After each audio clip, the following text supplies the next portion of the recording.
Hi, I'm State Senator John Kissel, and welcome to our tour of the Connecticut State Capitol. For roughly 6 months out of every year during the legislative session, this building is a very busy place. Legislators in both the House and Senate debate and vote on bills on behalf of the Connecticut residents they represent. The State Capitol is our house of government, but the legislature's work in this building is only half the story. Tributes to legends and heroes surrounded by grand elegance make the Capitol a great place to visit year-round. Over the next 10 minutes, we will be taking a look at a few of the prominent pieces exhibited in this great building and how they represent a part of our state and country's history. Of course, a 10-minute tour of this wonderful building with over 300 years of history could never do it justice. If you are interested in coming to Hartford for your own tour of our Capitol, please call my office at 860-240-0531 or visit my website www.senatorkissel.cga.ct.gov. Now come on, let's get started with the tour.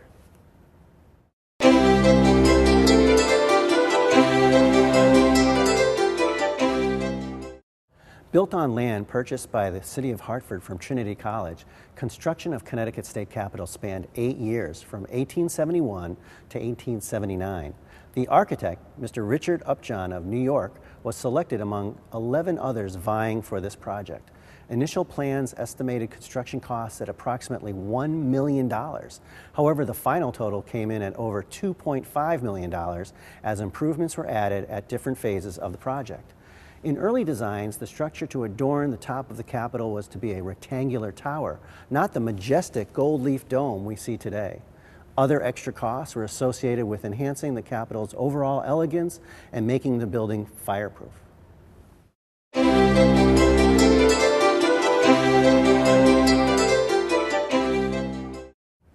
After one look at the Capitol sitting atop Bushnell Park, it is difficult not to gain an appreciation for its commanding presence. What may surprise you, though, is that when construction began in 1871, Hartford was not our only capital city. It had shared that distinction with New Haven since the 1660s, after the colony of New Haven was integrated into Connecticut. The increasing role of the legislature in dealing with an emerging industrial and urban society led many to push for increased efficiency within government, starting with the elimination of the two-capital system. The controversy culminated in a statewide referendum to determine what would be the state's only capital city. In 1873, Connecticut residents voted 37,000 to 31,000 to award Hartford the honor, making Richard Upjohn soon to be building Connecticut's only house of government.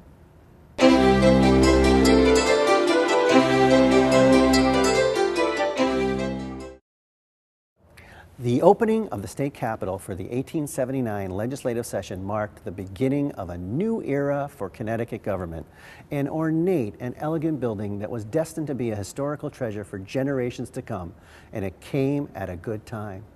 Just 15 years before ground was broken on the new Capitol, Connecticut lost its most treasured historical artifact when the charter oak tree was blown down during a violent storm. Living for an estimated 8 centuries and measuring 33 feet in diameter, the charter oak tree of Hartford's Willis Estate played a central role in an event that came to define the spirit of the young colony. In 1662, the Connecticut colony succeeded in acquiring a royal charter from King Charles II.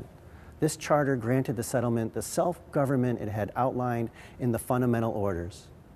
25 years later, England's new king, James II, sought to consolidate several colonies, including the Connecticut colony, into the Dominion of New England in order to tighten up his control of our region. In October of 1687, Sir Edmund Andros, an agent of the king, was sent to Hartford with armed forces to take back the charter. The Connecticut settlers satisfied Andros' demands by producing the document, but during the discussions that followed, the lights were doused and the charter was taken by Captain Joseph Wadsworth and concealed in the hollow of a large oak tree. In the years that followed, the massive tree became a symbol of the colonial spirit that formed the foundation upon which our state government was built. So it is only appropriate that the charter oak tree is featured prominently here in our state capitol. In the west atrium, on the first floor, you will find a frame that was made from the charter oak. And in the Senate chamber, you can view and even sit on the Lieutenant Governor's chair, more commonly referred to as the wishing chair, which was constructed from parts of our famous charter oak tree. And although the original charter oak is gone, you can still visit its descendants throughout the state. In fact, across from the Capitol on Bushnell Park, you'll find a first-generation descendant of the charter oak. Acorns from this tree were also planted in many cities and towns across our state, making them homes to grandchildren of Connecticut's most legendary and symbolic tree. By saving the royal charter from falling into British hands, Captain Joseph Wadsworth can certainly be considered one of our state's first heroes. However, it is our official state hero and heroine who are honored with statues here in our state capitol.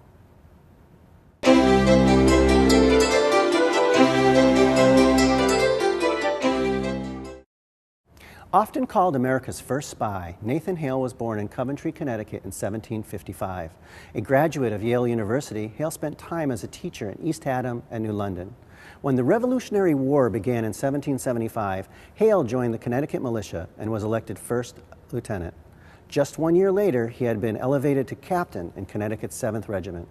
After British forces captured New York City, it was Nathan Hale who answered George Washington's call for a volunteer to travel behind enemy lines as a spy for the Continental Army. Disguised as a Dutch schoolmaster, Hale successfully gathered information on troop positions for about a week before being captured on his way back to the American side. Held captive overnight, Nathan Hale was hung the next day without the benefit of a trial. By all accounts, Hale was composed and spoke eloquently in the minutes leading up to his execution. Faced with imminent death, he is widely credited with uttering a line known by most Americans: "I only regret that I have but one life to give, my country." We honor the Coventry native right here in the Capitol, in the East Atrium, with a large statue complete with these famous words. Hale is remembered for his contributions to the Revolutionary War, but he was more than a soldier. As a teacher, Hale did not believe education should be offered to just boys. When told he must continue to teach boys during the day, he arranged for 20 girls to come in from 5 to 7 a.m. to receive the same instruction the boys would receive later in the day. Although this went against the popular opinion of the time, Nathan Hale was not faced with the public outrage that inspired the courage and honor of our eventual state heroine.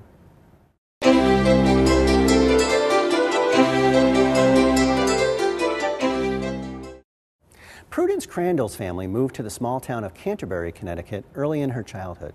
Crandall received most of her schooling in Rhode Island. In 1831, she returned to her hometown and opened the Canterbury Female Boarding School.